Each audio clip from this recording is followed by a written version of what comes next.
Welcome everyone to the inaugural induction ceremony of the Williston Northampton Athletic Hall of Fame. My name is Jeff Pilgrim and I'm the Director of Alumni Relations here at Williston Northampton.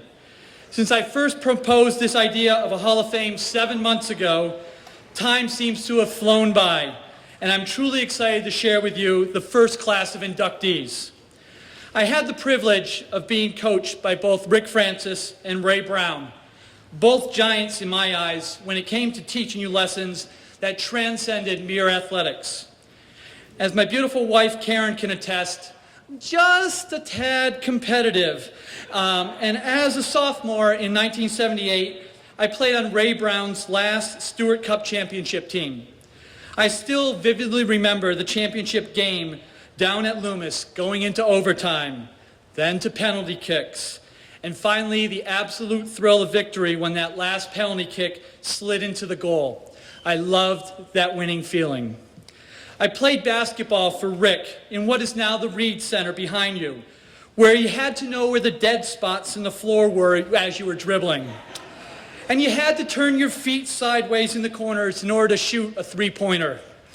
Rick, like Ray, taught us to work hard and never quit, but more importantly, to play with honor and dignity. Those are lessons I tried to pass along to my players. I always knew that Williston had a long and storied athletic tradition, and I have been blessed to coach some very talented players myself as the girls' soccer coach. However, as I pored over old Willistonians and yearbooks, even I was amazed at the many accomplishments of our alumni. To whittle a list of 138 individuals, 90 teams, and 14 coaches down to this final class of inductees was not an easy task. And I am grateful to my committee members for all their hard work. Over the last 60 years, the school has been home to 105 All-Americans, 92 in swimming and diving alone. For every selection, there are a dozen others who are equally as deserving of this honor. Yet I think we can all agree that the ones we have selected today have done Williston proud, and I, for one, can't wait to hear them speak. At this time, I'd like to turn the microphone over to our MC for today. Kirk Minihane came to Williston for a postgraduate year, graduating in 1994. Kirk played on Harris Thompson's varsity basketball team and Doug Niezwicki's stellar Thirds World Soccer team.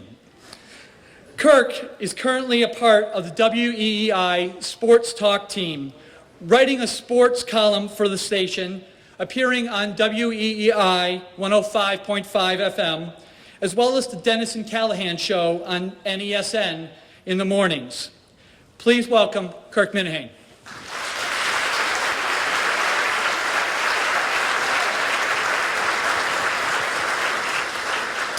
Thank you. Thanks, Jeff. When Jeff first mentioned the Hall of Fame to me a couple months ago when he talked, I said, boy, they are running out of candidates. I didn't know that they were, this was the first year. I said, geez, me? A guy who played on the third soccer team that literally lost the game 24-0? A guy who played on a basketball team that was good. We were good. We made the New Englands. I choked so bad in that New England game. I think I was 1 for 16 from the floor. Somewhere, a young Sidney Crosby was watching and saying, someday I can choke like that.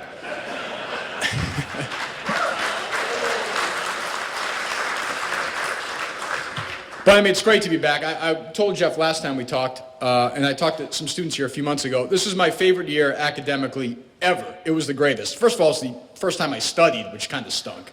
They locked us up for the study halls for 3 hours a night, but I got something I never had before, discipline. And it still brings me here, brings me to this day. My work ethic was really born here. And athletically, it was a great time. Coach Needs was great. As he mentioned, I had a great time with Coach Thompson. I hope he's here.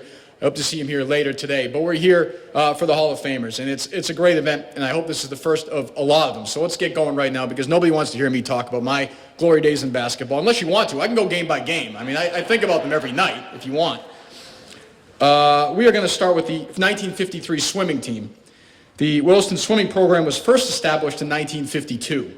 A year later, the 53 swimming team finished their season ranked 10th in the nation overall, including both high school and more established collegiate programs. This team marked the beginning of a swimming dynasty that would span over 2 decades. Finishing the season with a 9-1 record, the team collected the first of 15 New England championships over the next 20 years.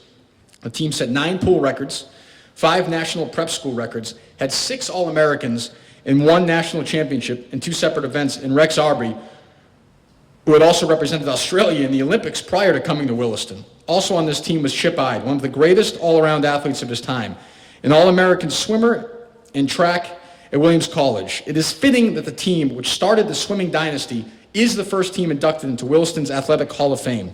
Here to speak on behalf of the 1953 Williston swimming team is Mr. Chip Ide, class of 1955.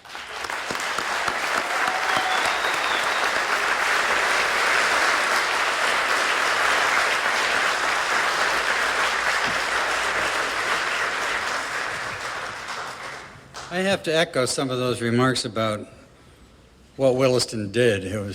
For us, it was in the 50s, which were pretty carefree, awful happy, gave us a great environment, and taught me how to study too, and sent us on to our colleges and careers. And I'm grateful for Jeff, I don't know how you put this thing together. He has information on our team that we didn't even have at the time, best I can understand it. And we weren't prideful athletes back then, but we're awful proud to have seen this come up for our remembrances and to refresh those awful good years. I was the baby, one of the babies on the team. I was 16 years old, had just gone to summer school, and Don Miller, who was slated for Yale, somehow was at summer school.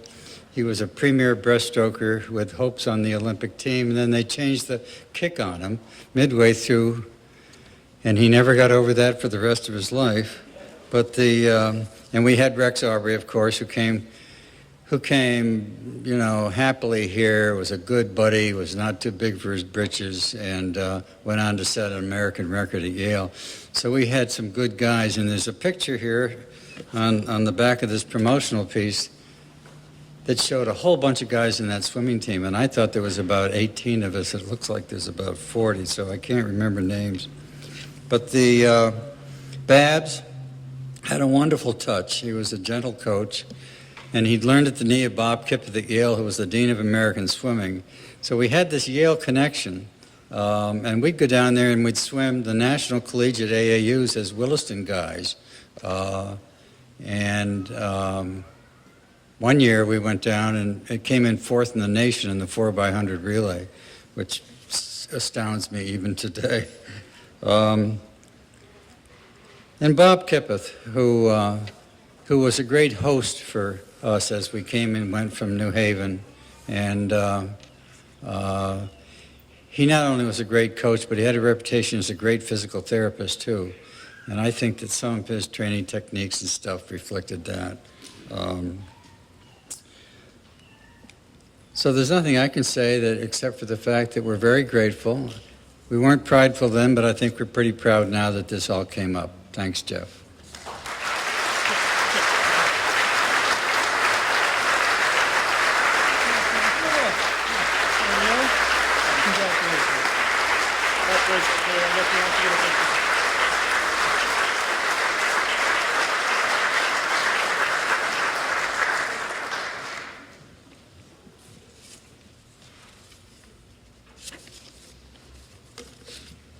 Okay, next is the 1963 football team.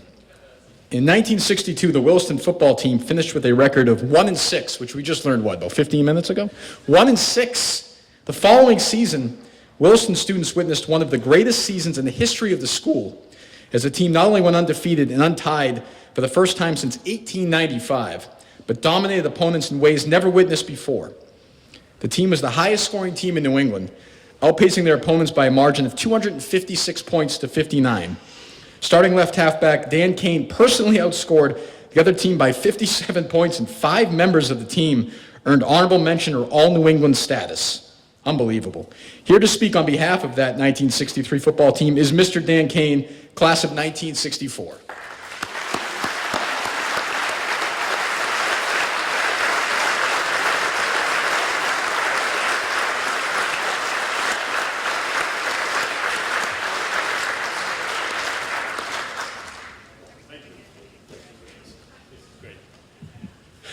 I'm Dan Kane, and I'm extraordinarily proud to be a member of the football team, the undefeated football team of 1963. But I'm even prouder to introduce so many of my teammates who have made it back for this glorious day here in East Hampton.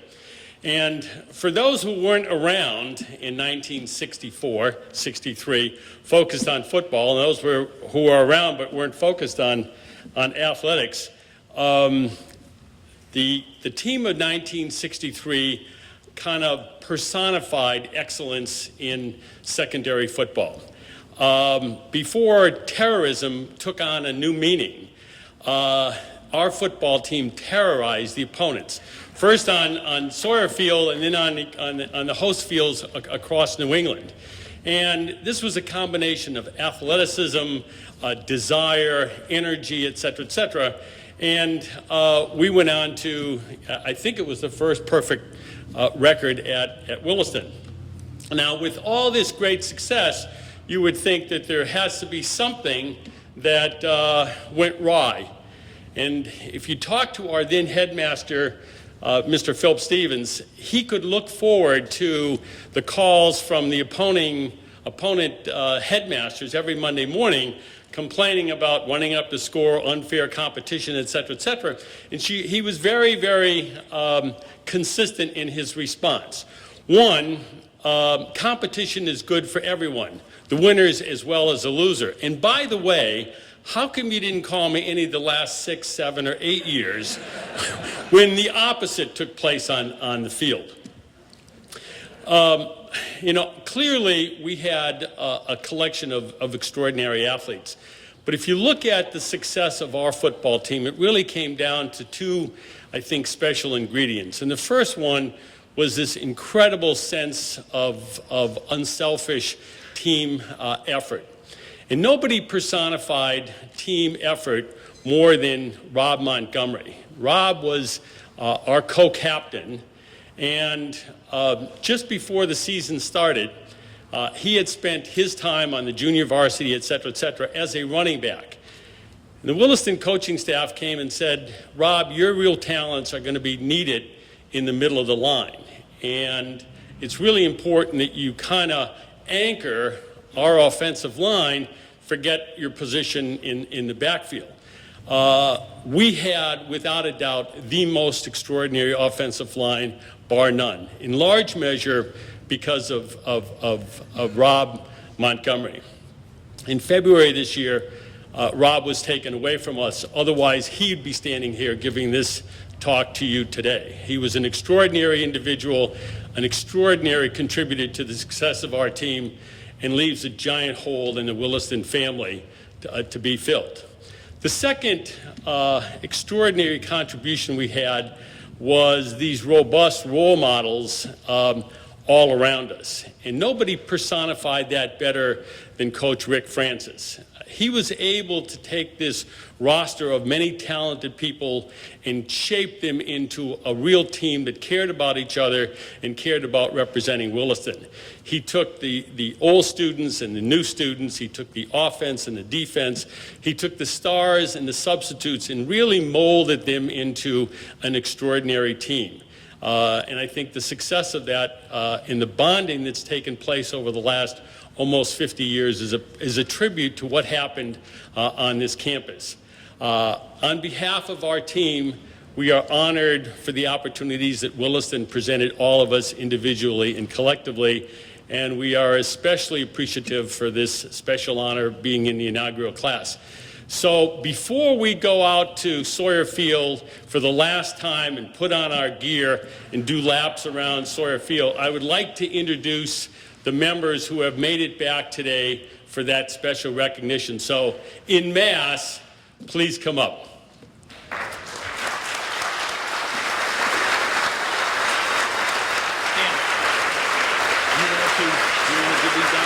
Yes, and you're going to name them, and I'll give them. Here's yours. There you go. Okay, great. Thank you very much. Thank you. Okay.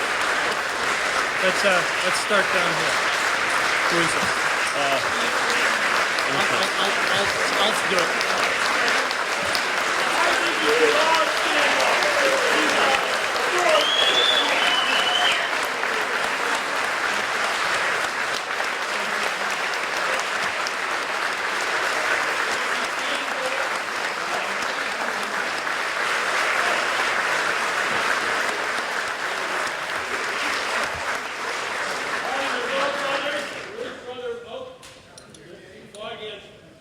Carter Hunt, as you can see, he was big then, he's even bigger now.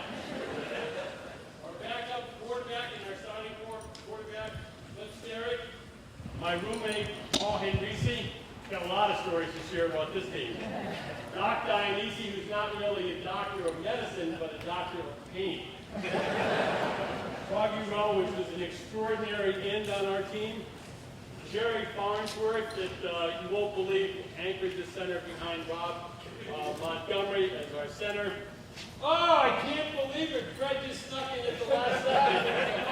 Freddie Noel and I were both halfbacks on our team. Big round for Freddie.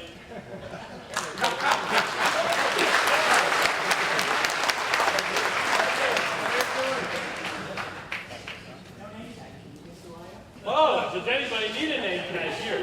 Okay, I'm sorry. Walt Russell came in at the last second, right after the development group kind of clears the tent. And Don and Steve Keeble. Okay, a nice round of applause.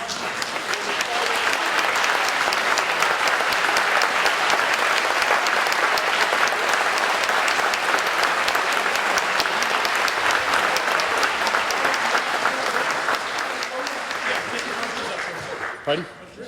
Oh, okay. Coach Francis, Coach Carpenter, and Coach, no, not Coach Shaler. You're for another meeting. Come on, Coach. Round of applause for Coach Francis.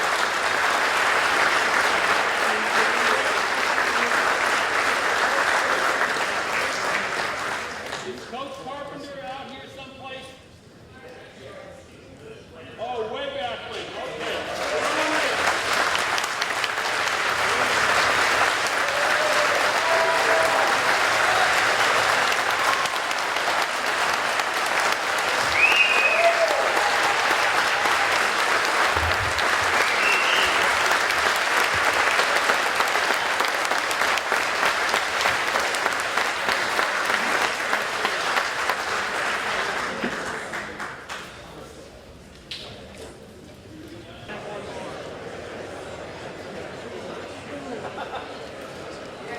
Football.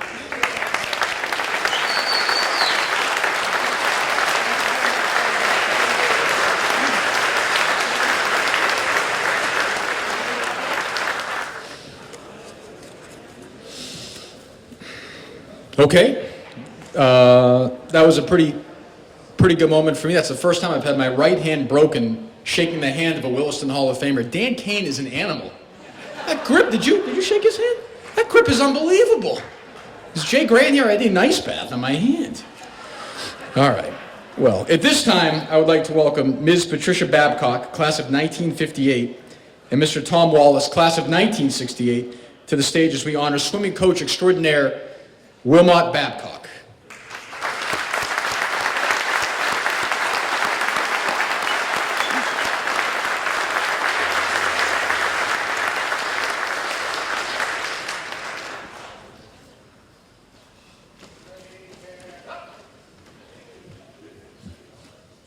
Good afternoon. So to be inducted into the Hall of Fame, you need to have some stats. And Babs had them in spades. There were those 341 wins against 47 losses and 2 ties. In round numbers, that means he won 8 out of every 9 times he competed. And that was just the dual meets. In his 20 years, he also won 15 New England championships, 11 in a row. Who has a record anything like that? Not Paterno, not Jerry Knight, not even Newt Rockney, not anybody coaching in any genuinely competitive league. And ours was competitive. Besides Andover, Exeter, and Deerfield. We swam against the freshman teams of Yale, Harvard, Dartmouth, and other colleges. So what was the source of his success? He was an active man, and he was fit, but he was no diver, as I was. And we were never really sure he was much of a swimmer.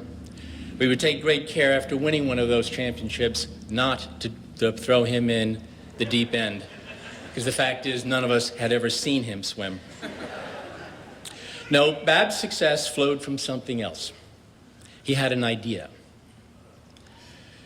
He saw clearly what he wanted, and what he wanted wasn't small. Besides ambition, he had focus, absolutely single-minded in his pursuit of his goal. He had an eye for talent, and he was expert at managing it. He had organizational genius. He was never without his statistic-laden notebook and his clipboard. Babs was all business. And his seriousness of purpose was infectious. Being around him, you couldn't help but feel part of something bigger than yourself. Couldn't help but feel obliged to deliver much more than you believed you were capable of. And when you succeeded, you felt a life-altering satisfaction at having earned a place on one of the extraordinary teams he assembled, nurtured, and led. And that was Bab's greatness as a coach. He got you to believe in your best self. He didn't make you just a winner. He taught you the point of winning. I owe him much, and I am so extremely honored to play this small role in Wilmot S. Babcock's induction into the Williston Northampton Schools Athletic Hall of Fame. Pat.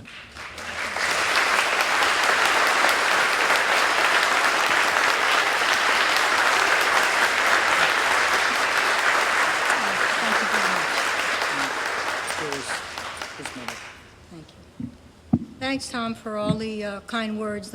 Times I was mad at him, I don't think it's the same guy.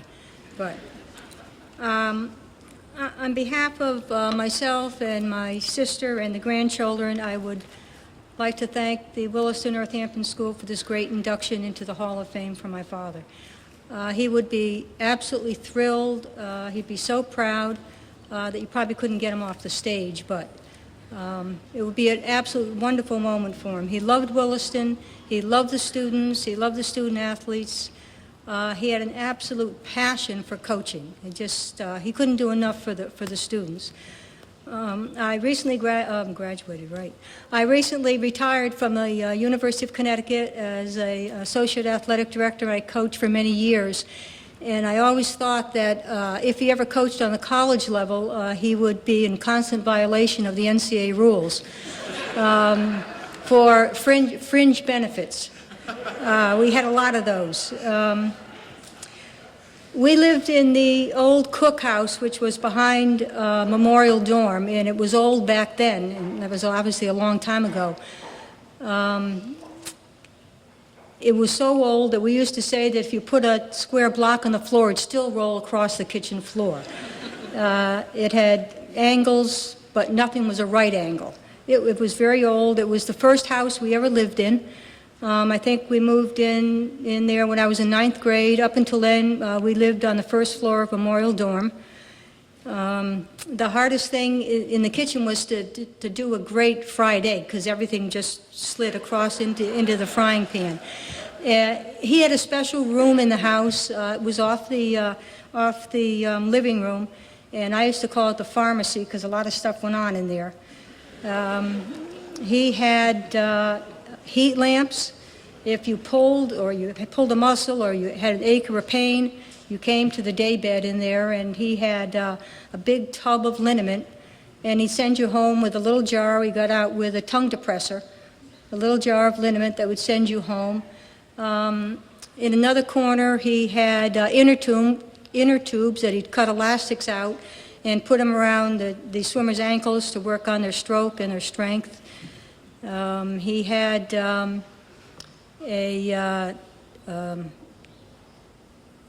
movie camera that he would had a lot of loop films, and that he would show strokes and swimming and for the divers. He had every book that was ever published in swimming and diving, and everything was underlined. And Tom was right. I don't think he did know how to swim. I used to kid him that he bought the book so it could teach him how to swim. And he used to always tell the swimmers that he had heart trouble, and he couldn't be thrown in even at big meets. And if you're 15 and 16, I don't think you're going to tell the coach that you couldn't do that. He also had two of the ugliest gym bags you ever want to see. And he had everything in the world in it. He had stopwatches with shoelace for lanyards. He had clipboards. He had starting guns. He had diving scorecards. Each swimmer had a little notebook. It was the old spiral notebook, Williston notebook, with a seal on the front that had all their splits on it and all their times. I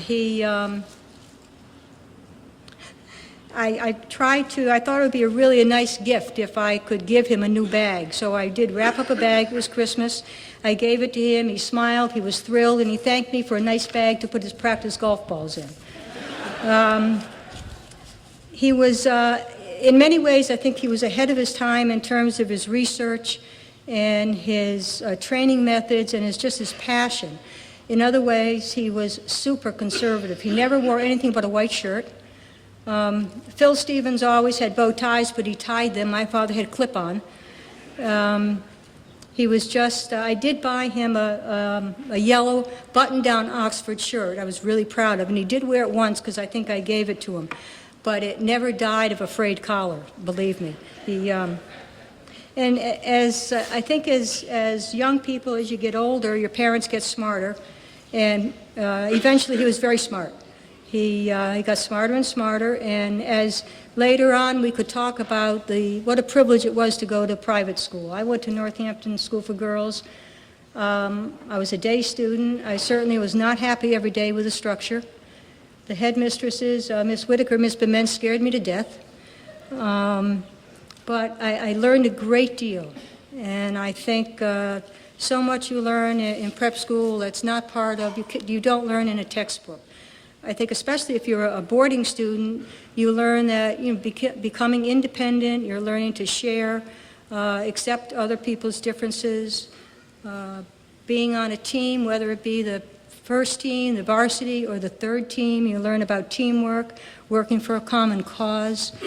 I think you start to develop, as I said, independence, you start to gain self-confidence, and I think all these attributes you take with you, you move on to another stage in your life and eventually become a contributing member of your community. And every time I read the bulletin, the Williston Northampton School Bulletin, I know that this place is really dedicated to its mission and is preparing young people for the future. And is very optimistic for this school. And again, I thank, if my father were here, he would thank you from the bottom of his heart, as I do today. Thank you very much.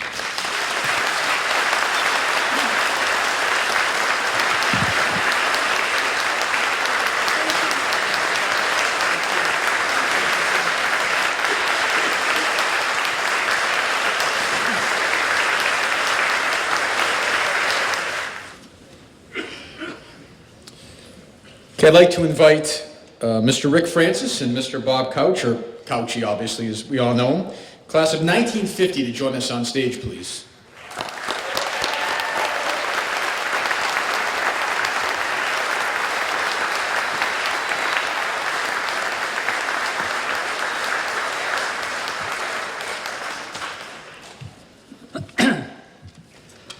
I'm honored to be playing a small part in Williston's historic inaugural induction of members into its Athletic Hall of Fame. My chance of being here in the future for any other reason is more than remote. Even if there was a JV Hall of Fame.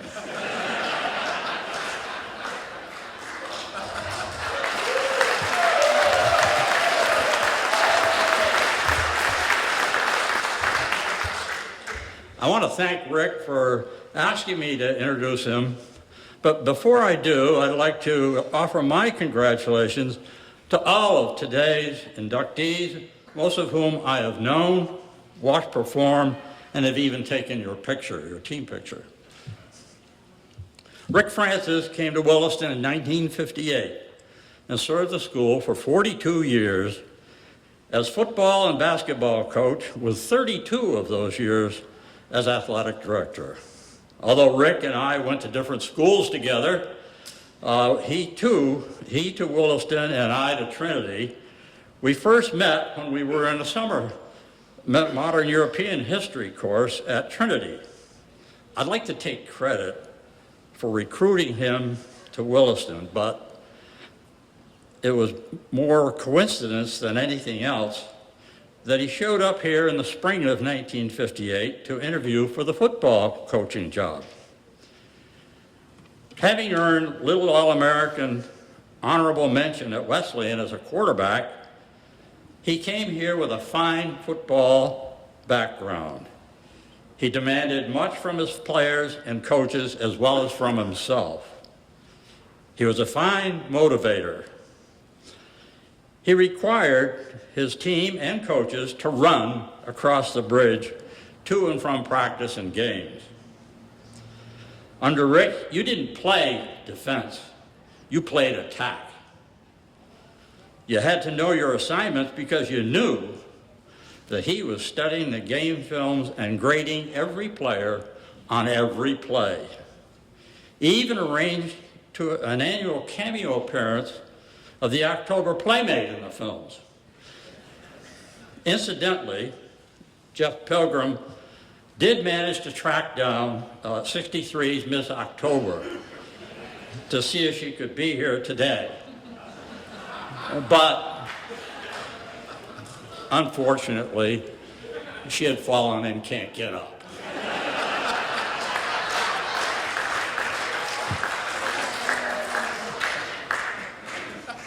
In addition to his fine coaching, we remember Rick as demanding high standards of sportsmanship and fair play from all students and athletes. He stressed the importance of cheering for your team and not against opponents. Cheering too from the sidelines was Rick's wife, Marilyn, mother of two of his starting quarterbacks, Jeff, 81, Todd, 83.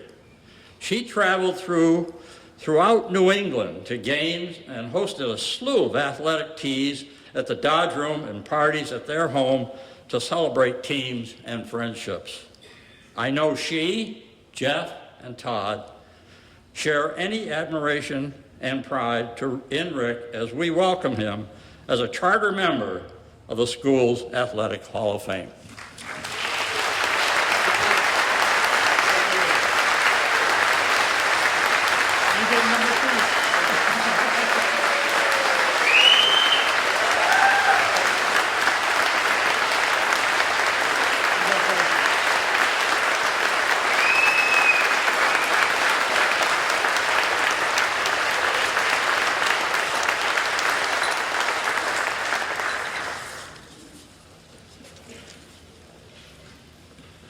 Thank you, Couchie, for your kind words, and congratulations to the other recipients, and kudos to Pill for setting up a fantastic experience.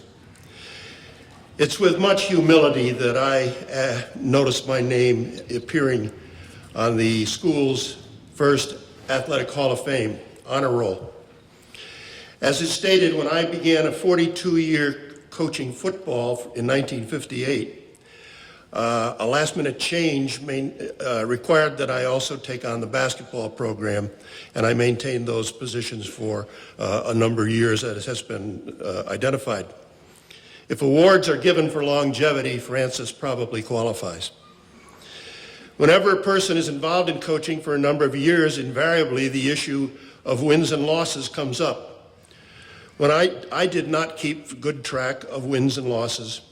However, I did feel that if the other team had material that was comparable to ours, and we would win our share of games, as long as the coaching staff didn't screw it up.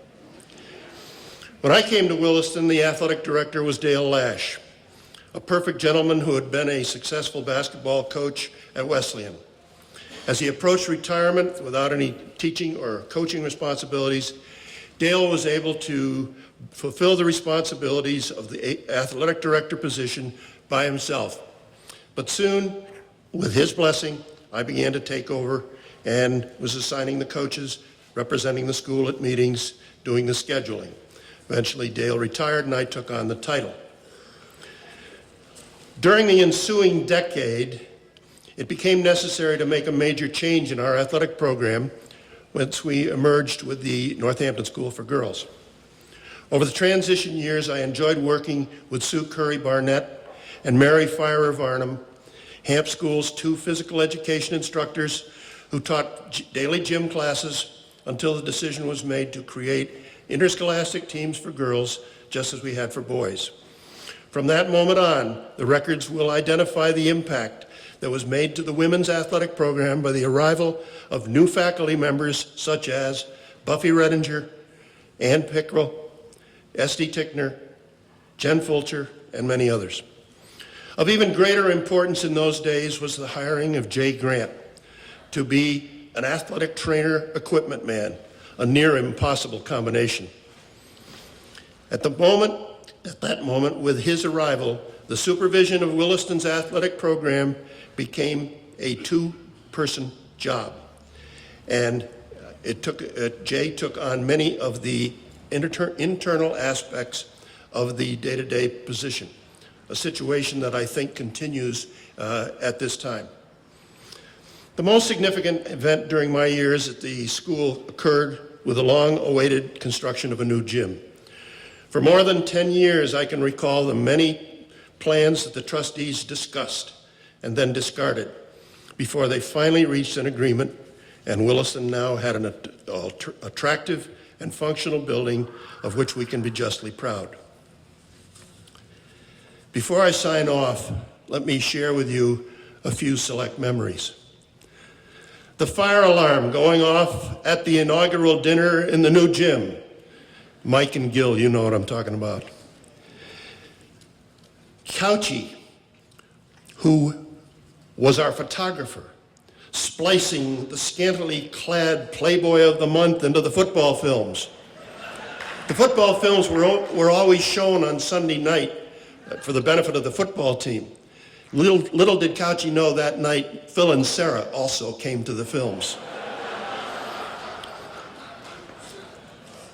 You all heard the story about 1962's team having only 1 win. I was coming close to the faculty room one day in late 1962, and I heard Phil Stevens said, "And that will never happen again." And I thought, oh my God, he's talking. I mean, here goes my job. We're 1-6, and he's going to can me right now. What was the solution? Well, the solution was build John Wright. Take 50 more kids, 16 of them as PGs. 6 of them start on the football team and go out and produce what you just saw in front of you a little earlier. So we know somebody who did a pretty good job of recruiting. Coaches driving school buses, and there's a long story behind that. Denny Grubbs swimming in the new pool with all his clothes on. Harrison Thresher, alias Harry Blue Dart, driving the bus. Carpy and Al Shaler would happily tell you humorous stories about Harry that would keep us here for another hour or so, just as I could share the tragic lifestyle of Howard Hassler, our equipment man, who snoozed in the morning leaning on the Dutch door, did the laundry in the afternoon, and drank a quart of gin at night. A practice which led to his subsequent demise shortly after he left Williston's employ. And finally, on a happy note, I want to express sincere thanks to all those who have made our 42 years in East Hampton such a fantastic voyage. The student athletes, their parents like Betty and Don Tim, fellow coaches like the great Vin Labello, late Vin Labello, and our dear friend Dan Carpenter, and many companions amongst the faculty and staff. As I have previously stated, I would do it all over again in a heartbeat, with the exception of a couple of losses on the gridiron. Go Wildcats!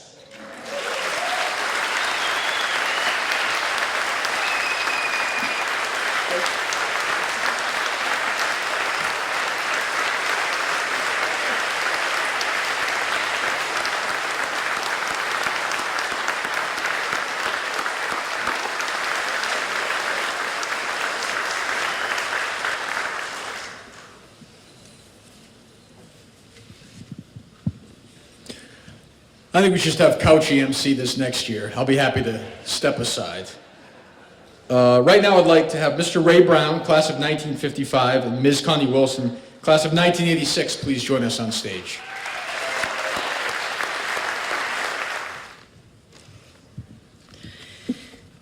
I'm truly honored to be here today to talk about one of my favorite people, Coach Ray Brown. I was lucky enough to play, and much like Pill talked about, but I was lucky enough to play for him for 4 years at a time when there was only one basketball court on campus, and we had to fight for practice time early and late times with the other teams, and I certainly love the new gym that's around now. And I guess these experiences allow me to now say, back in the day, that's the way we did it. Coach recently called himself an old-timer, but these recollections just might put me into that category as well. We went through a lot in our 4 years as a team that ultimately won the New England Championship, something we're awfully proud of. Many of our players here. Brownie certainly kept us focused, committed, and confident when sizing up teams that had 4 to 5 starting 6-footers. Those 4 years were just the beginning, though, and because today I and so many of his other players are lucky enough to call him not only coach, but mentor, advisor, and a friend. When you look at his immense accomplishments on the field of play during 28 years as boys soccer coach and 26 leading the girls hoops teams, his stats and records are many. But Brownie could turn out winning teams and talent who could not only compete with the competition, but they also set the standards.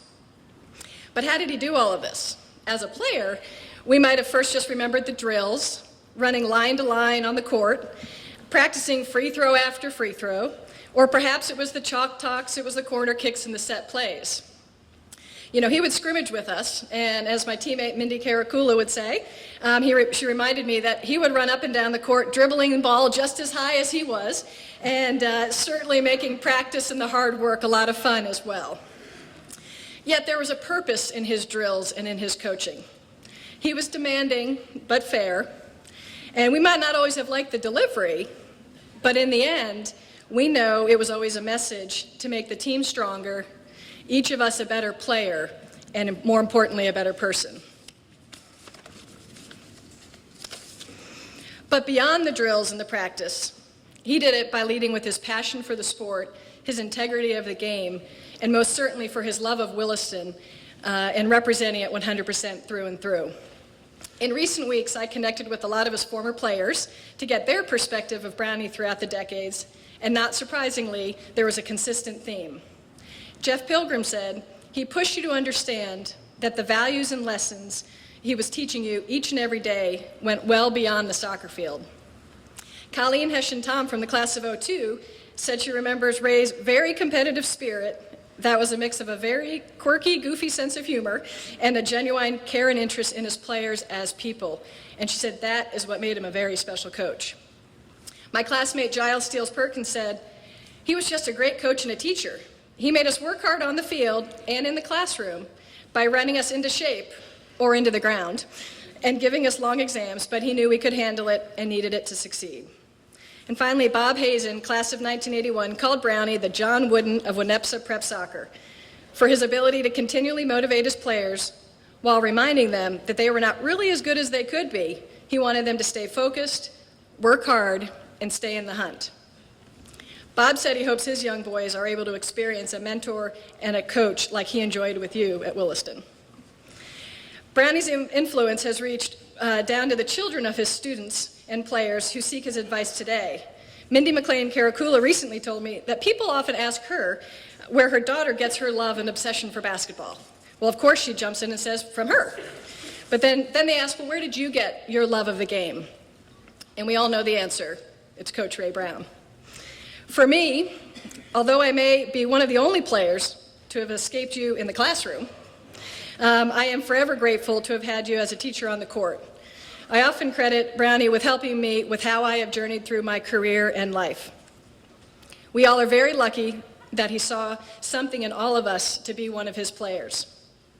All coaches, teams, and players seem to be measured by championships, MVPs, and records. But what Coach Brown taught us as players, knowing how to win, learning how to lose gracefully, teamwork, focus, determination, values, respect, and conquering adversity, has had a far greater impact on all of us as people.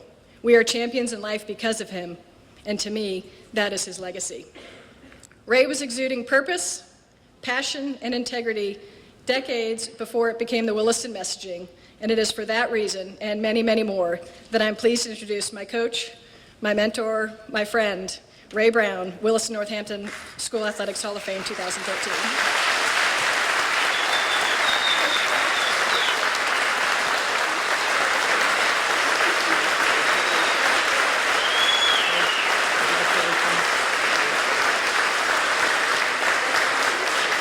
You can sit right there.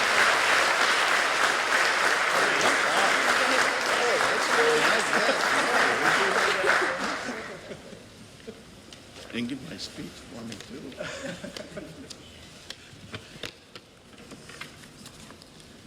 too. This is certainly a great day for Williston, and it is an honor to be included with all of these fine athletes and friends. I want to mention fellow inductee Will Babcock, who I served as an assistant to for 6 years, who was one of the 9 founders of the Western New England Prep School Soccer Association, now commonly called WNUPSA. WNUPSA today is arguably the best secondary school soccer league in the country, a 51 school league that will celebrate its 60th anniversary this fall. Will was one of the 9 founders of the league. It should be perfectly clear that I am actually on this stand today accepting this award for hundreds of outstanding and dedicated athletes. Names are going to be mentioned in the next few minutes, and I want to preface things by saying I do not want any of the players not mentioned to feel slighted. You all were important to the teams I worked with. As Bab's assistant, things started with the great group of players, Dave Felson, Tim Henry, Ed and Jerry Padmore, Gordy Cadogan, and Cy Allen. Then came a group that included Glenn Swanson, Bill Northway, Trip Cantrell, Skip Jiraki, Roger Walazik, and Dick Allen. Dave Felson and Skip Jiraki both were head coaches at different times at Haverford after playing there. And Swanee was my assistant for a number of years here in the 70s. Swanee had also played at Haverford. The athletic department handed me the head coaching position for soccer in the fall of '64. Captains Glenn Yingby and Rolf Bortner led our team to a surprising and exciting 7-4-1 season. Goaltender Lou Kissling, Bill Fifield, John Longley, Chip Keeney, Greg Stars, Ron Padmore, goaltender Larry Anderson, Kerry Hall, Steve Outerbridge, Don Kitchen, and Keith Handyside were some of the leaders of our teams in the late 60s. Also in that group was Tom Andrew, who came back to be an assistant coach for one season and then went on to Moses Brown as their successful head coach. We placed second in WNUPSA during the 67 season with a record 11-1. I'm not going to mention the school that beat us.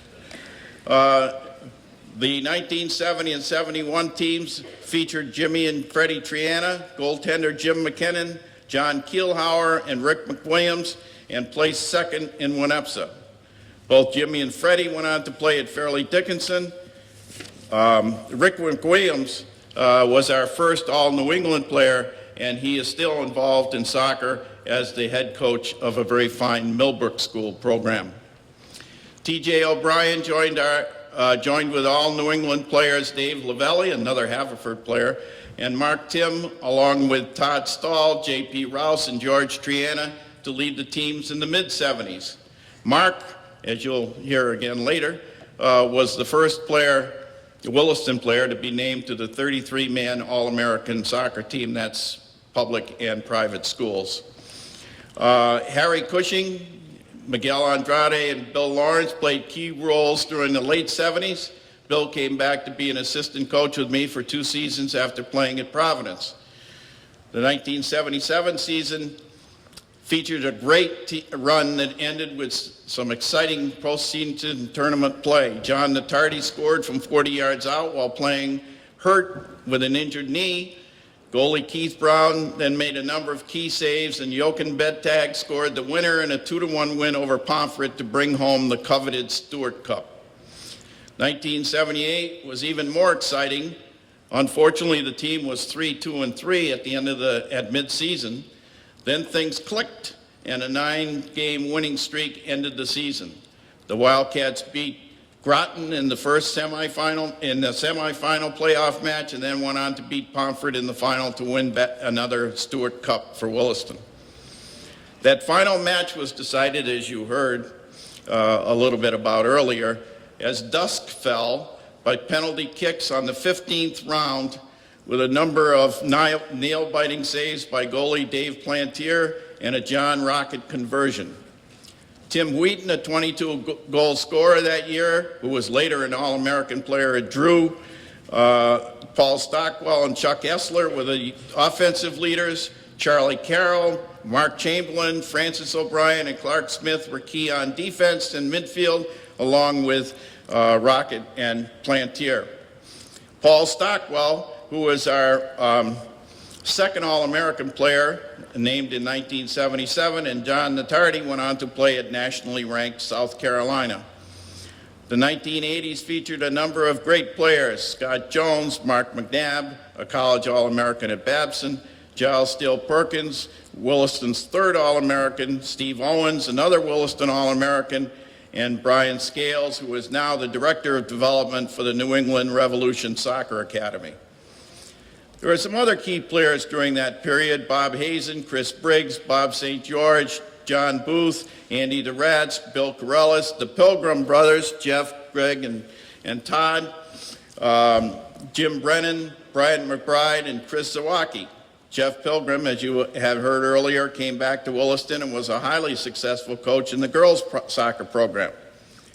In the 1990s, goalie John Leidich, brothers Will and John Maselli, Reed Sterrett, and Greg DeRochers were instrumental in a number of victories, and in 1992, Corey Turner ended a great career by being the 5th player named to the National Coaches Association All-American Soccer Team before going on to play at Virginia Tech. In the fall of 1976, Athletic Director Rick Francis approached me and asked if I would take over the girls' basketball program. Officiating basketball had become pretty important to me, but I accepted and never regretted the decision. We had winning records the first 3 seasons, led by Jenny Burdick, pardon me, but I have to use maiden names here, Debbie Brantz, Shannon O'Brien, Pam Moulton, and Kate Mayer. Kate Mayer came back to help coach for a season at Williston. Starting in 1982, we ran off 10 straight winning seasons in a row, with many girls contributing, including Glenna Clark, who also came back as an assistant coach for a season, Sue Marcus, Sarah Couch, and Lisa Lake, who had a great 4-year career. Then Connie Wilson, Mindy McLean, and Holly McBurney began a run that would lead up to a New England championship. They were joined by, Missy Babiak, Ann Woomer, and Deborah Wiseman, and they were the key players of a team that beat Noble and Greeno in the finals of the 1986 playoffs. The 87-88 season was the start of the great careers of Beth Babiak, Jen Lucier, Lisa Baker, and Debbie Healy. Debbie became the first female 1,000-point scorer in Williston basketball history, ending with over 1,600 points. The next season marked the start of the Williston Holiday Tournament, which celebrated its 25th anniversary this past December. During the 1991 season, Debbie Healy closed out her terrific career with a 38-point performance against Northfield. That record still stands as the highest individual point total in a Williston girls basketball game. In the mid-90s, Carrie Baker, Rita Sipos, and Molly Ryan, among others, kept the program very competitive. And then in 1996, the team was back in the New England playoffs, led by Tammy Miller, Nicole Smith, Kenny Johnson-Smith, Erica Slozak, and Abby Womet. Abby was an outstanding team leader who scored over 1,400 points in her career. The next season, these same players returned, and we lost to Tabor in a nail-biting finish at the end. But I have to say, in that game, we were down by double digits in the first half, and Colleen Hessian, a seventh grader, entered the game. She knocked down 4 quick three-pointers, and we were back in the game, and as I said, lost by 2 at the end. Allie Wool, Megan Sullivan, Jenna Borowski, Tiffany Willie, and Kate Coffey then joined the program. They helped the team to tournament runs in 2 of the last 3 years that I was privileged to be involved with the Williston girls basketball program. Colleen Hessian ended up scoring over 2,000 points and went on to have an outstanding 4 years playing at Williams. Again, I apologize to the many hardworking players in both sports that I was not able to mention, and the many dedicated assistant coaches whom I also was not able to mention. I am honored to be here today and to have worked with so many outstanding athletes, both male and female, at Williston. Obviously, they are the reason, I hope I got the point across, that I stand before you today. Thanks again to Williston for this tremendous opportunity and for this equally tremendous honor. Thank you.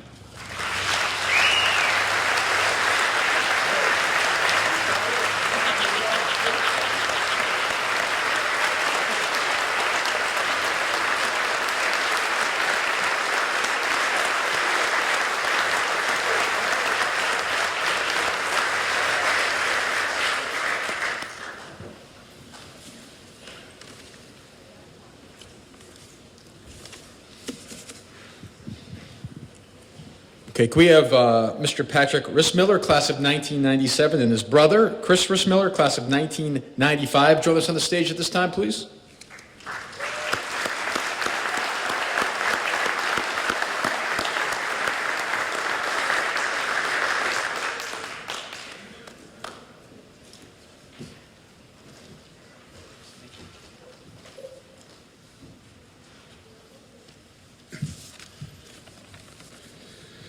Good evening. It's great to be back at Williston and see some familiar faces.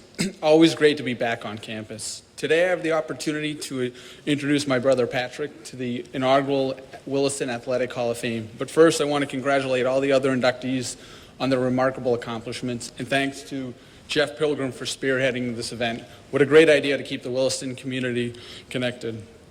Similar to my days back at Williston, Jeff has us on a tight schedule, so I'll be brief, but I do want to take a moment to list some of Patrick's accomplishments, because true to his form, it's hard to get him to talk about his successes. Patrick showed up at Williston as a 16-year-old, and from there he was a 3-sport athlete playing soccer, lacrosse, and hockey. He was team captain in lacrosse, all-league in soccer, and in hockey he won a few awards, team MVP, All-New England, Western New England All-Star team, as well as team captain. His career was culminated by winning the Denman Bowl Award for the top male athlete in the senior class. After Williston, Patrick went on to Holy Cross, where he played 2 Division I sports in hockey and lacrosse. Again, he garnered many awards, one of which was the league's top offensive player in hockey.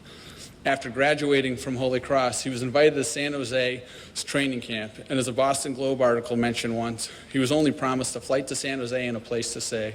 He turned that tryout into a long and distinguished professional career, playing over 700 professional hockey games, 200 of which were in the NHL, including playing with players such as Joe Thornton, the ex-Boston Bruin, against superstars like Alex Ovechkin and Sidney Crosby. I guess one way to summarize his accomplishments is he was able to fulfill a childhood dream of playing professional hockey and making it into the NHL, a far cry from showing up as a 17-year-old at Williston Northampton. This brings me back to Williston. I think it's fair to say Williston played a large role in Patrick's accomplishments as well as the other inductees.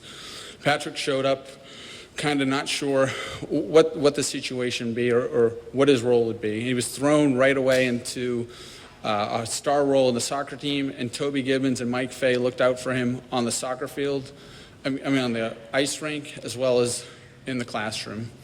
And that's important to note because Williston gave him a chance to be himself both on and off the field. An example is Bob Couch.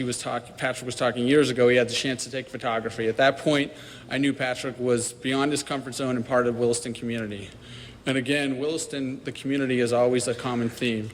So with that, I'd like to thank Williston for allowing Patrick, the other alumni, as well as my brother Scott and myself to be part of the community, and also invite Patrick up to say a few words about his induction. Thank you.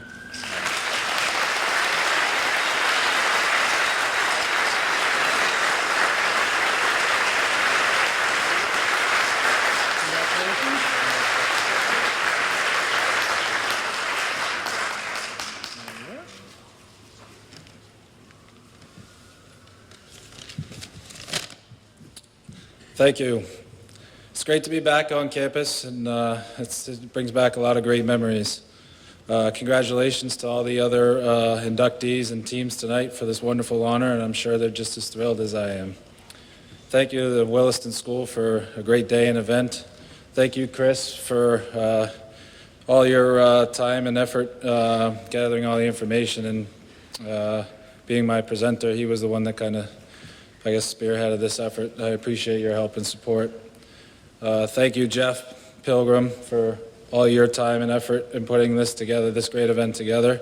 And I'm sure everyone echoes my thoughts and thanks to Jeff. I also need to thank my teammates over the years from the soccer, hockey, and lacrosse teams, as well as all the coaches. The friendships I developed here with many of my classmates and teammates are ones that continue today. And I was lucky I had the privilege of going to school with some very talented and fun people. On the coaching and teaching and mentoring front, I had Mike Fay and Toby Gibbons, who were not only my hockey coaches, but my dorm parents, teachers, friends, and even sometimes parents, especially when we found a little bit of trouble. Mike and Toby provided much advice and instruction during a hockey season, as well as in everyday life as dorm parents and teachers, and they each helped me in a great deal in my 2 years, not only on the ice, but more importantly, helped me develop as a person. I also need to thank all of my brothers and sisters, David, Julia, Chris, Scott, who's class of 99, Delia, Kyle, and Bernie, as well as my parents. A big family, obviously.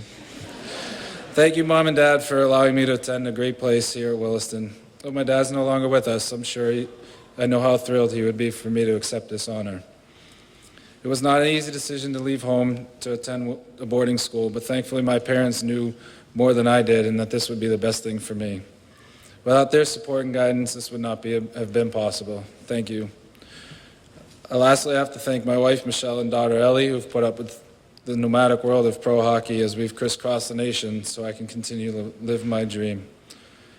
When I look back at the time at Williston, I have many great memories and experiences. Leaving home to attend boarding school was a little bit scary at first.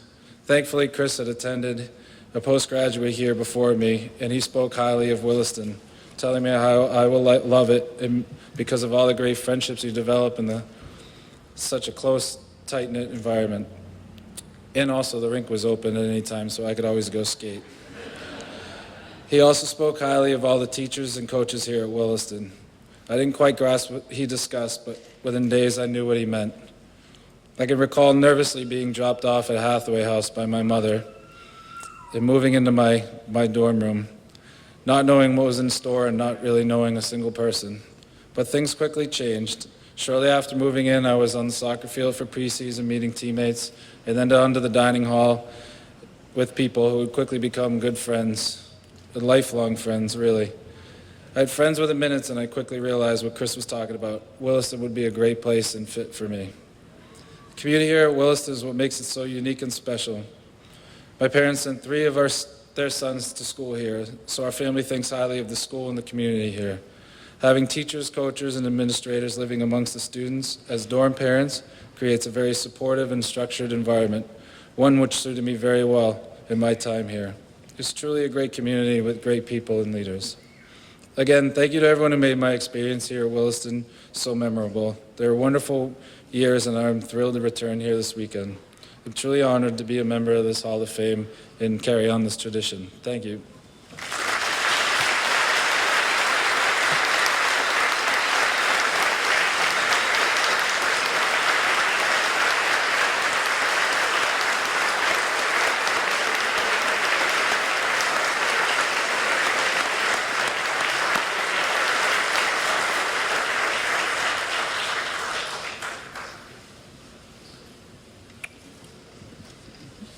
Okay, I'd like to have Ms. Martha Grinnell, class of 1985, and her former coach, Greg Tulea, join us on stage, please.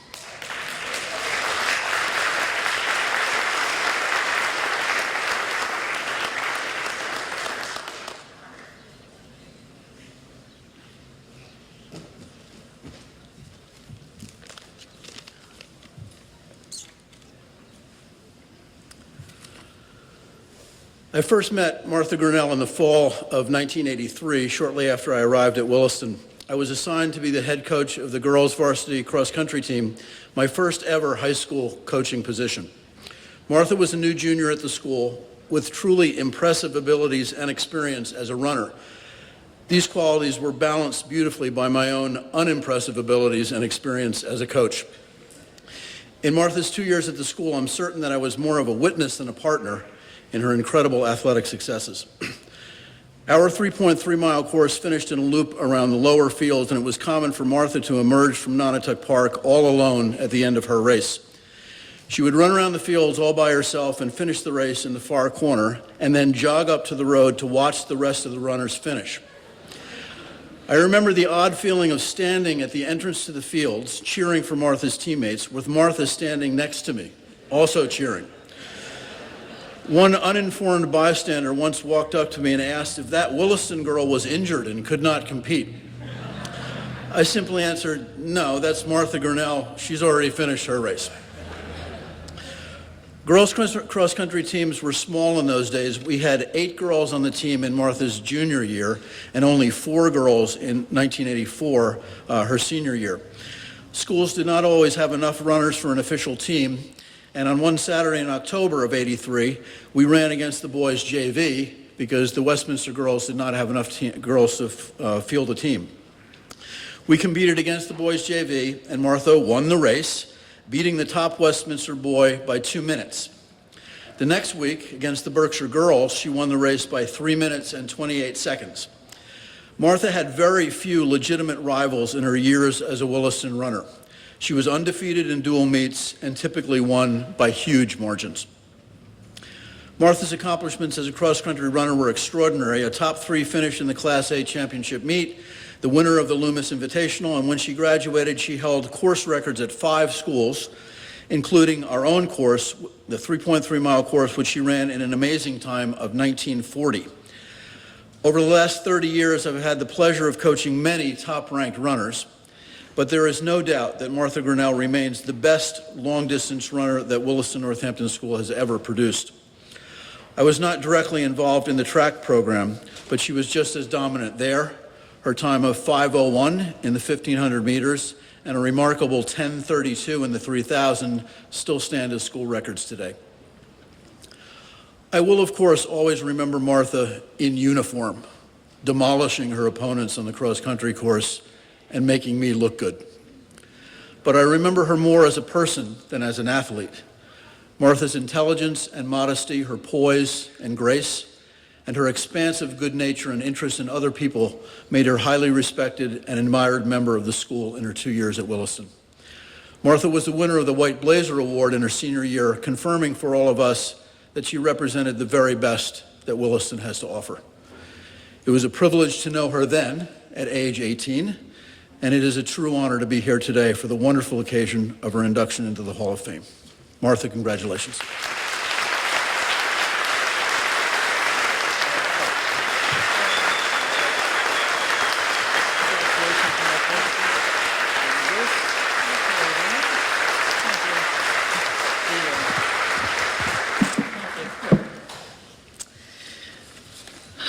Thanks. Great. All right, I was told to keep this to 5 minutes or below, and I'm all about the stopwatch, so my life is about taking splits now, so hopefully, I won't keep you too long, but When I was 8, I picked up my mother's guitar, which was sitting in the living room, and I strummed the low E string over and over. And after a bit of time, I began singing a Halloween song that I learned in music class in elementary school. And I sat there for a long time in the living room playing the guitar. And my mother noticed, and not too long after that day, I was signed up for group guitar lessons at my elementary school. And we played and sang in several school concerts, and playing the guitar and singing and writing songs became something that brought a lot of joy to me when I was a kid. And it was something I carried on through a lot of my high school years.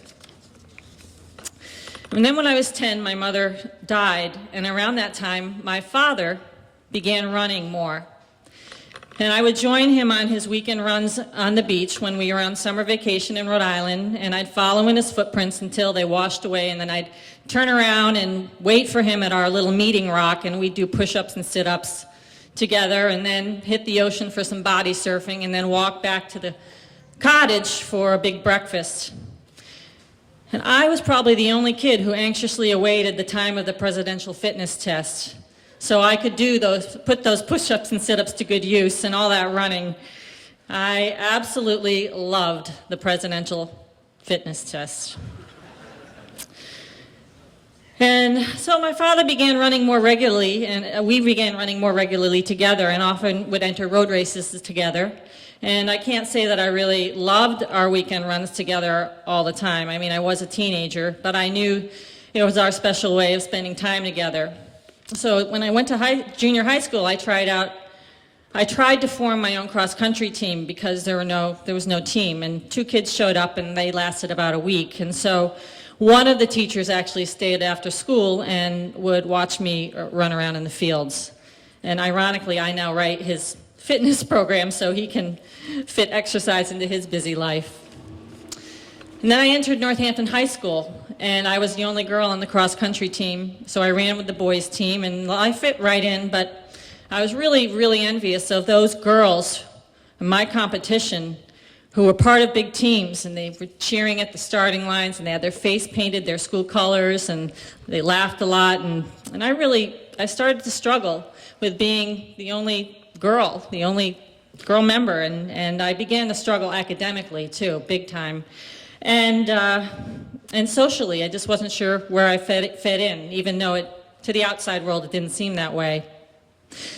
And my father knew I was struggling, so he took me to Boston where I had some comprehensive tests done to determine my strengths and weaknesses, and we came to the conclusion that I might fare better at a private school. So I applied to Northfield Mount Hermon, and I applied to Suffield, and I applied to Williston. And I was rejected at Northfield. I was rejected at Suffield, but Williston accepted me. Yep.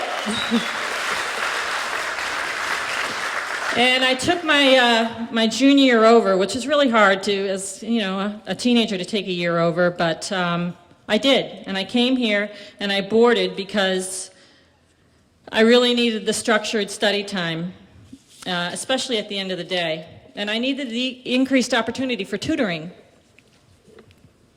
And it felt a little strange because I only lived 7 miles away, but I could always run home on the weekend, which I did. And I thrived here. It changed me. Williston did exactly what my father did and my mother did for me as a kid. This community supported me. They nurtured all of my interests.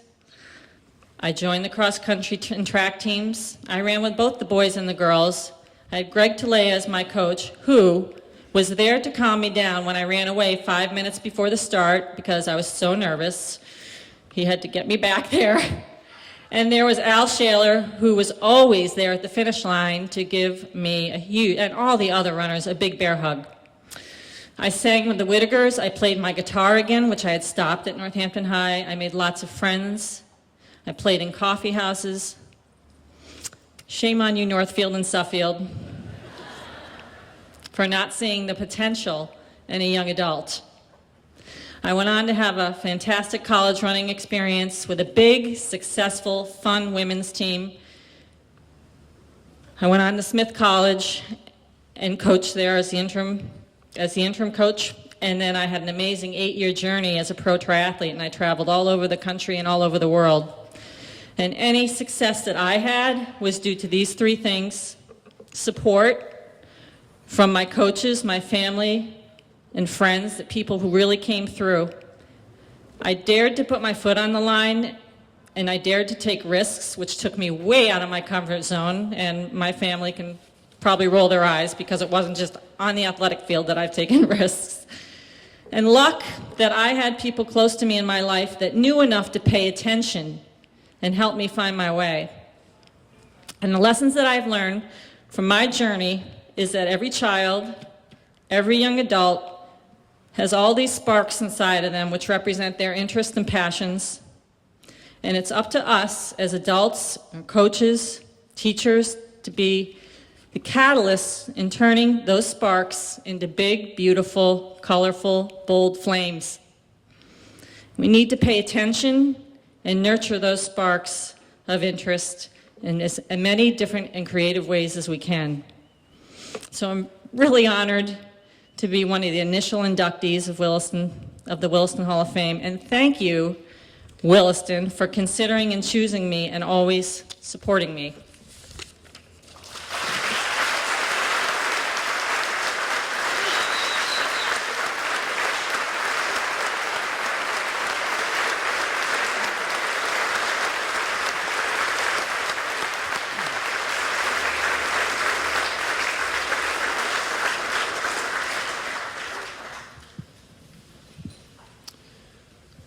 Okay, now it's time for Mr. Michael Tim, class of 1968, and his brother, Mr. Gil Tim, class of 1972, to join us on the stage as we honor their brother, Mr. Mark Tim, class of 1976.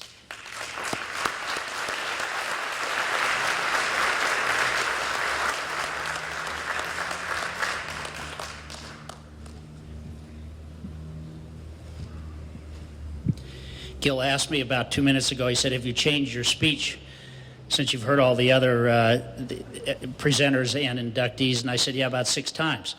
And so before I begin, I am going to say that I was slightly hurt by Ray not mentioning my name because I was on one of his JV boys basketball teams.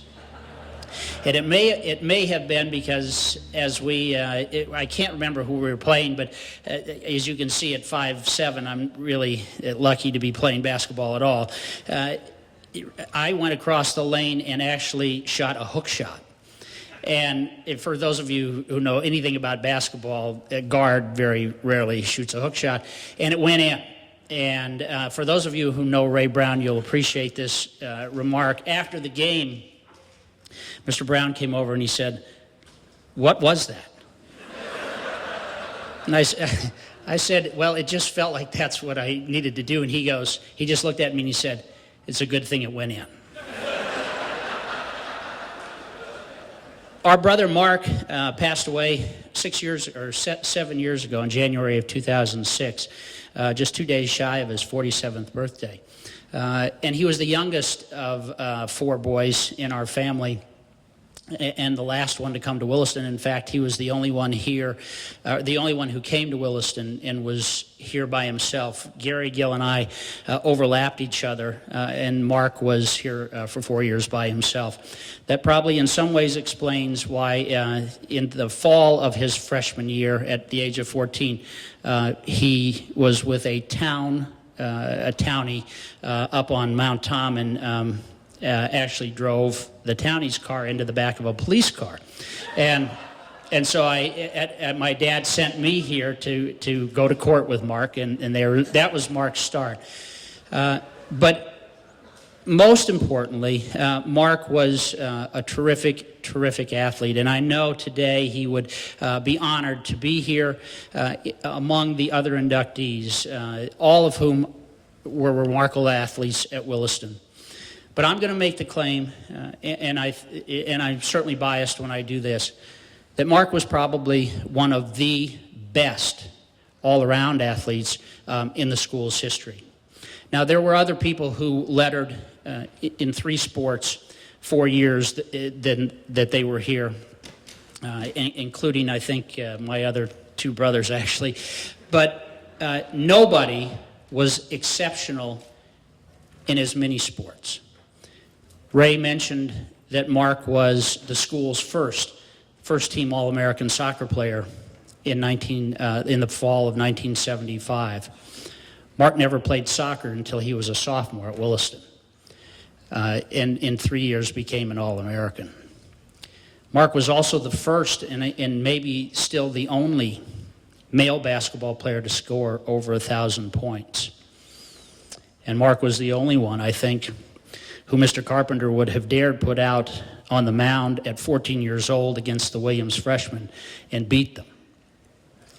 Mark went on to play baseball, or started to play baseball at Stanford before he got injured. He also played in the fledgling beginnings of the MLS for the Tampa Bay Rowdies, and he had a tryout with the Pittsburgh Pirates. So somebody at that age had the possibility of playing 2 professional sports. He loved competition, and he would have very much appreciated being here tonight. And I'm going to ask my brother Gil to speak on his behalf. Thanks.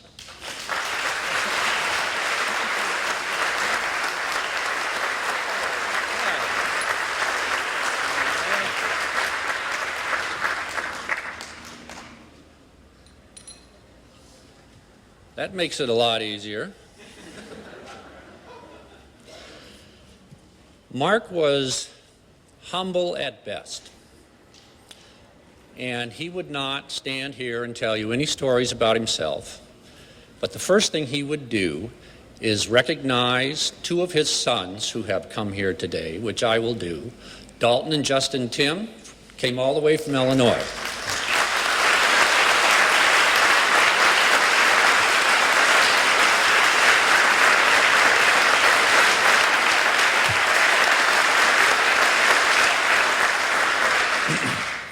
He would also recognize his mother, who is here today, and of course his 3 brothers, and his sister-in-law as well.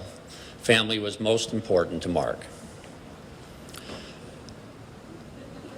We were talking, Gary and Mike and I, about stories about Mark, and I thought we shared a common bond in our Williston experience. Mike came first, came for 3 years, followed by Gary, who was here 2 of those years, or 1 of those years, correct? 1. And then I came behind. And there was a tradition in our family that our father would pile the Williston boys into his car, drive them out here for early football, and then dump them off, turn around and drive straight home. My freshman year, he drove me and Gary, who was a junior at that time, out here, and dumped us off. And right before he left, and really, he just dumped us off and said, "I'm leaving," and he left. He pulled me aside and he said, "Don't screw this up for your brother Mark."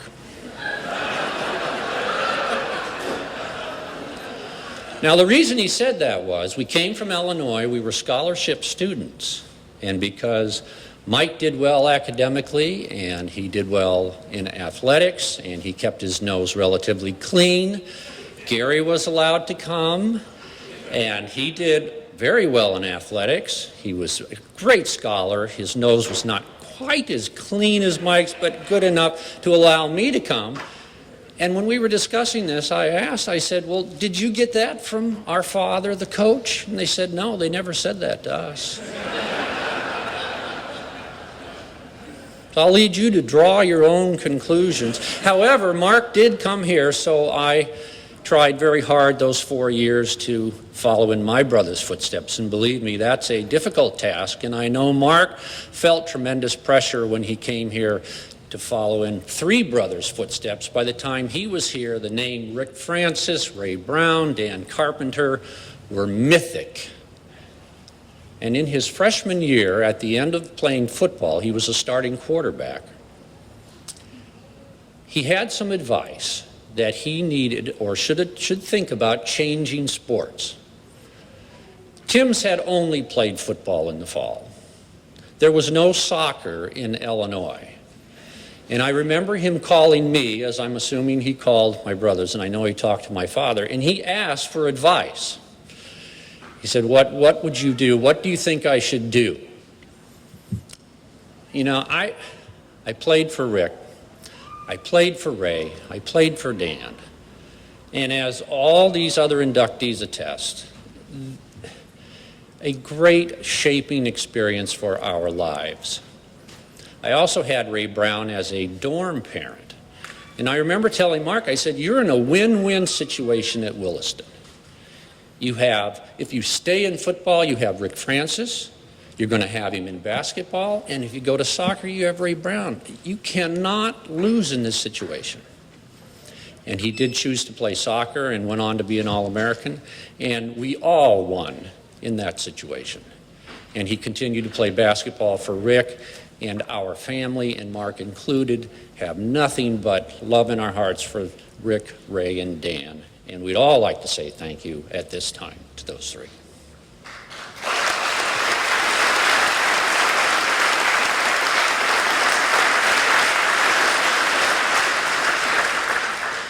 When I look around this room, I see so many people who are part of this family, Williston, and that's part of our family too. And in talking to some of you, you've shared some of your stories, and there are stories that are appropriate to share up here, and stories that are appropriate to share over there, and stories that are appropriate to share back there as well.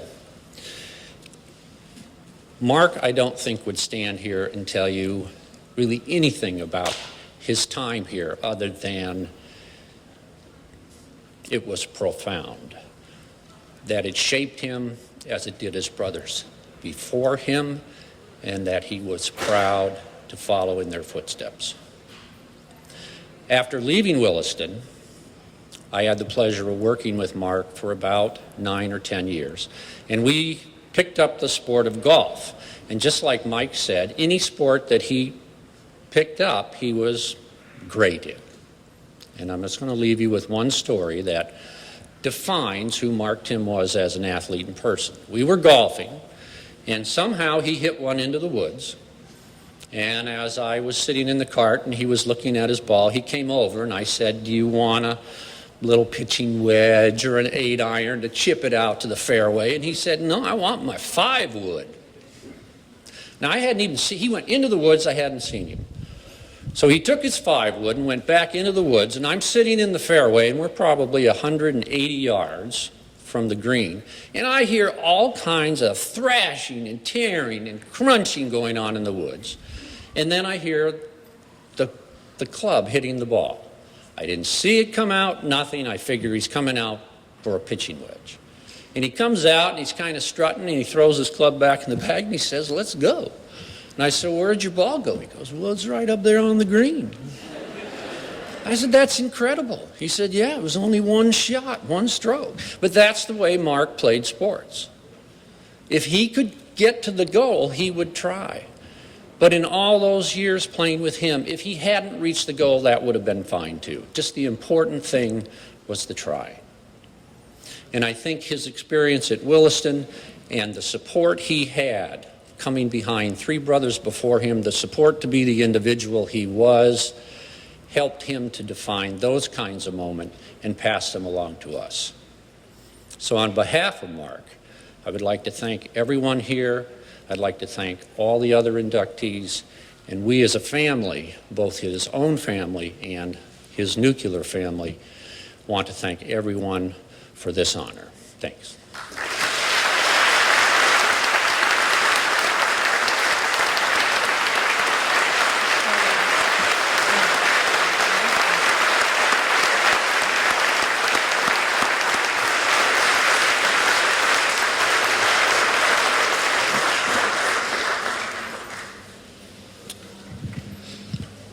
Okay, it's time for our final inductee, Mr. David Duff Tyler, class of 1963, and Mr. Tim Wallace, class of 1974, to please join us on the stage.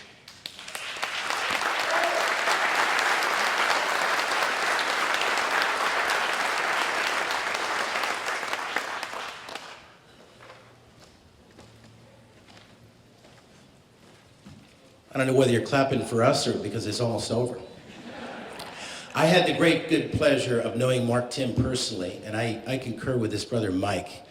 I haven't known any NHL professional athletes, or I haven't known any professional athletes, but I knew Mark, and he was without a doubt the greatest natural athlete I had ever met. And I think, you didn't get into it, Gil, but I think he ended up owning a golf course, which is what the fifth sport that he got into in later life. The guy was just outstanding.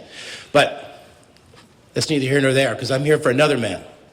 And I do know that we're the last tandem before cocktail hour. So I will make it fast, very fast. In fact, fast is an apt description of David A. Tyler III. He was Hall of Fame fast. He was tirelessly committed, and he was an exceptional mentor. As fast goes, Duff established several national swim records, was named an All-American an incredible 17 times while he was a high school student. He was New England champion regularly. He held combined hundreds of age group records, pool records, school records, and team records throughout his career. He was also a 2-year varsity starter in soccer and baseball. Duff's swimming accomplishments spanned decades, as he was a champion from a very young age through college, appearing in Sports Illustrated 3 times along the way. Yes, he was fast, but Duff was also committed. Committed to his own development and that of his teams. And for most of his life, committed to the success of others as a coach.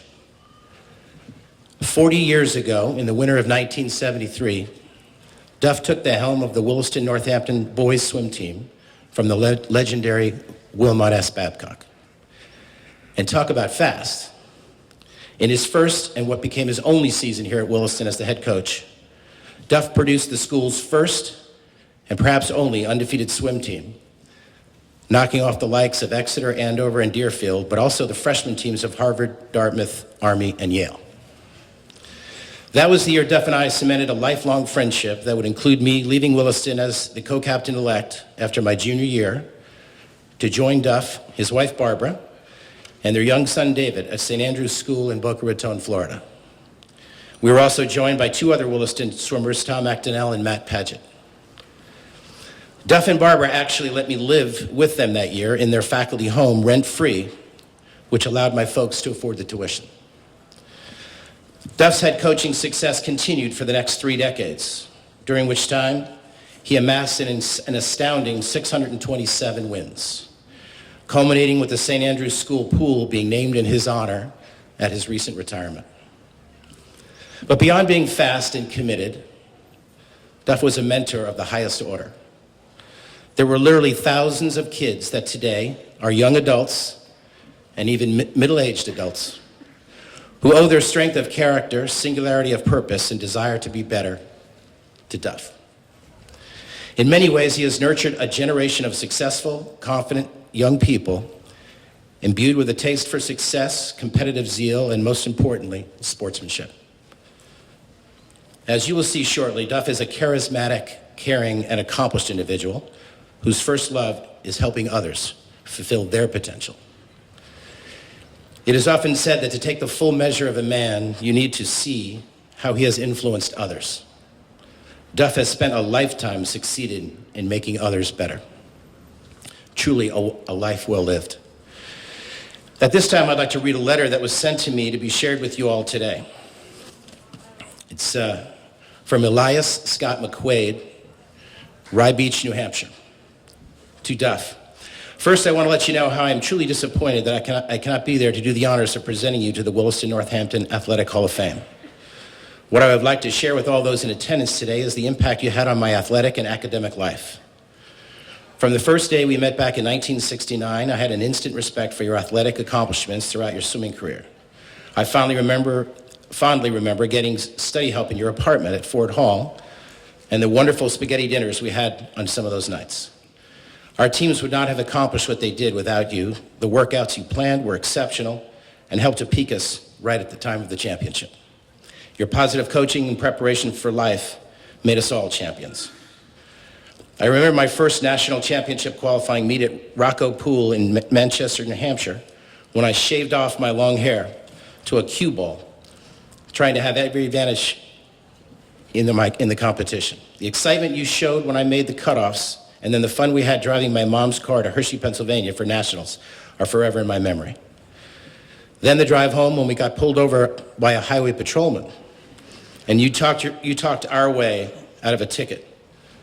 Duff, you know there's lots of things that I could share with you, but I wouldn't with others. If it was not for you, I do not believe I would have ever gone on to California with a full ride and had the success I experienced without the foundation you provided me. You are highly deserving of this honor, and I wish you and Barb all the happiness in life. Remember to stop on one of your trips to Maine so we can catch up in person, and I can personally congratulate you then. Your co-captain in 1972, Scott. P.S. I still have today about your introducing the 1972 swim team to the secret society of D&D. Duff, Scott and I represent many, many others when we enthusiastically concur with the Hall of Fame Selection Committee that you have genuinely earned your place in the inaugural class of the Williston Northampton Athletic Hall of Fame. With no further ado, I am honored to present to you the one-of-a-kind and true Hall of Famer, my dear, dear friend, Coach David A. Tyler III.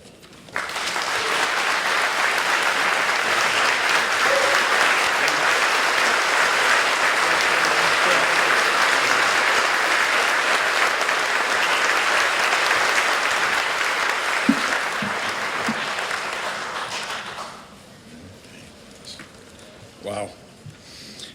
Anybody that's coached or taught and have that said about you by one of your kids, it's pretty amazing. I feel very, very lucky and honored to be here to represent the first class of athletes inducted into the Hall of Fame.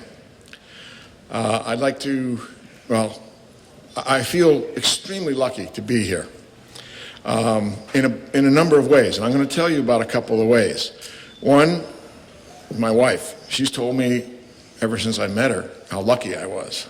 And I agree with her. After 45 years of putting up with me, it was pretty amazing. I have my oldest boy, David, who was also quite a great swimmer and would have broken my records by 10 seconds. David, the fourth, and his son, David Anthony Tyler, the fifth. Stand up, guys.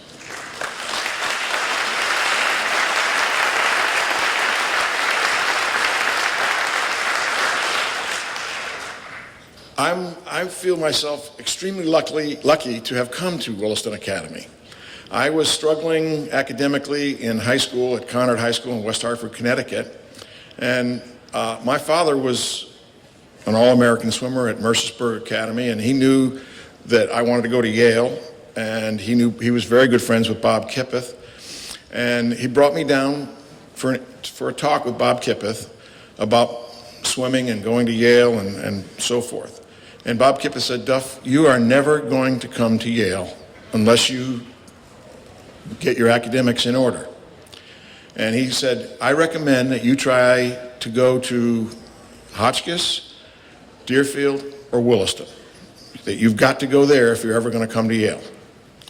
And Dad and I got on the trail and went to Hotchkiss, and they were about as stuffy as you could be.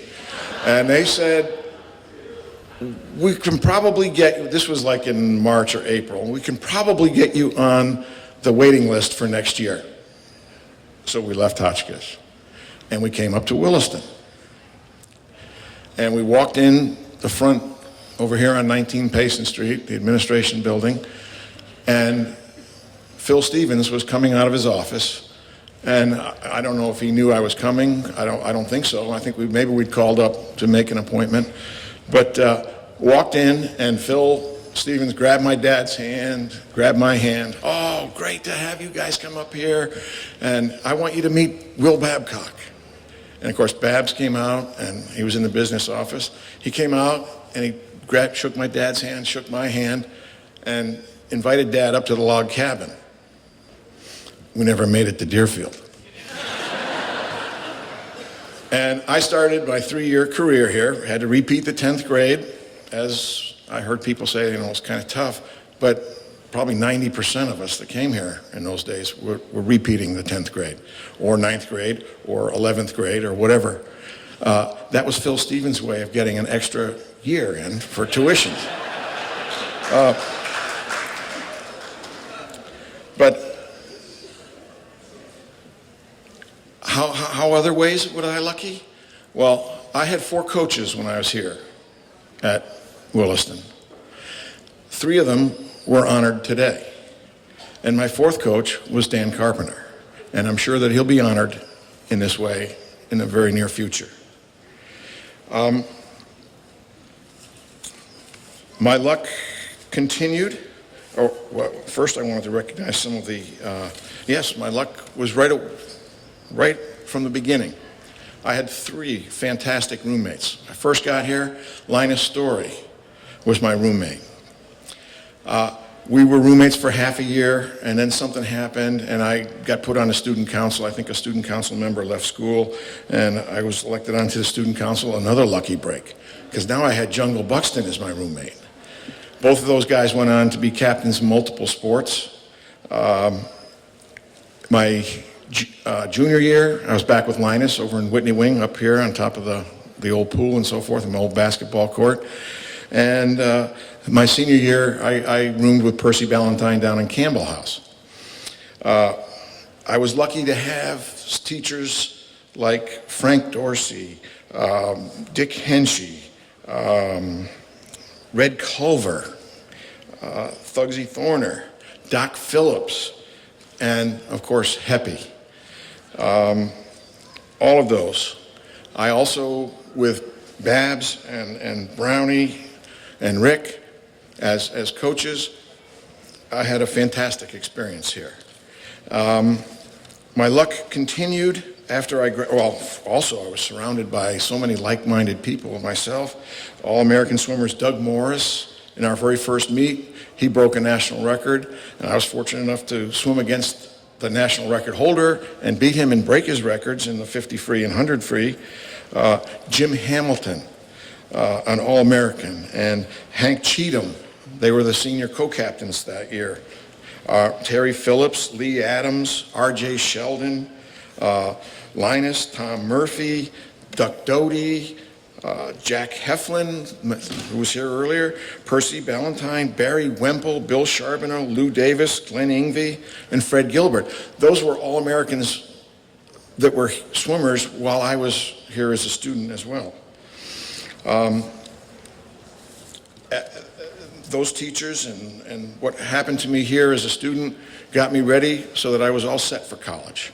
And I had a great time in college. And then I was able to come back to Williston, I thought, for a practice interview with Phil. And I had a job interview on the West Coast. And it just so happens that when I called Phil and I said, Phil, could I come up and could I practice an interview with you so I'll know what to expect when I get out there to the Hayward School? And he said, sure, come on up. And I'd just gotten married, and I came up, and he said, now, you were going out to the Hayward School. I said, yes, I'm going out. I'm going to coach out in California and teach out there. And he said, well, wait a minute, Duff. And he got on his phone, and as he's dialing up the number, he goes, you know, the headmaster at Hayward School was my roommate at Williams. And he gets on the phone, he goes, hey, Dick, I don't think Duff's going to be out there for the interview. I just hired him to take over the biology position from Seaward Highland. Talk about being lucky. I wasn't even applying for the job, and I got one here. And I worked here for 5 years. And I was mentored for 4 years as Bab's assistant coach. And boy, I'll tell you, you heard what Patty said about him. That was true. He had a plan A, a plan B, and a plan C. And if somebody didn't do what they were supposed to do, he could switch to plan B. And if something didn't go right there, he had plan C where he could still win the meet. And of course, Rick Francis was my athletic director while I was coaching here. Brownie, and I got to watch them coach all those years, the 3 years I was here and the 5 years that I taught here. Brownie, I helped Brownie with his soccer program, and I used a lot of his techniques into my coaching swimmers. And I also, down at St. Andrews, I coached soccer as well.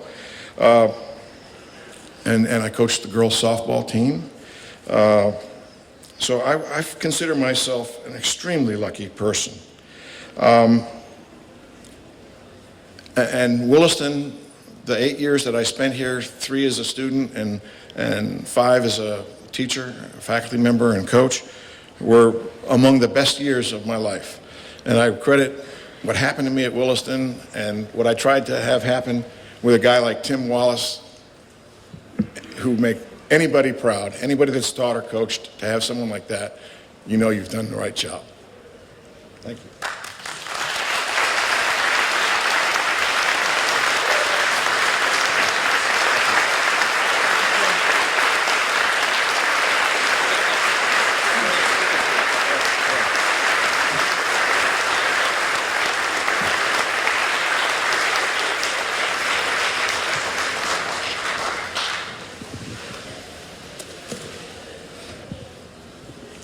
Okay, before we go, I'd like to, well, one more hand for all the inductees tonight.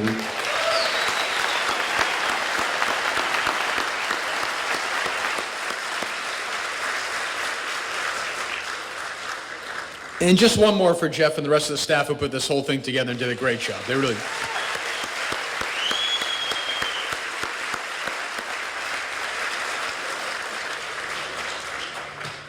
Okay, I'd like to ask Mr. Robert Hill, head of school, to come up. I believe he's already up. And officially close this portion of the ceremonies.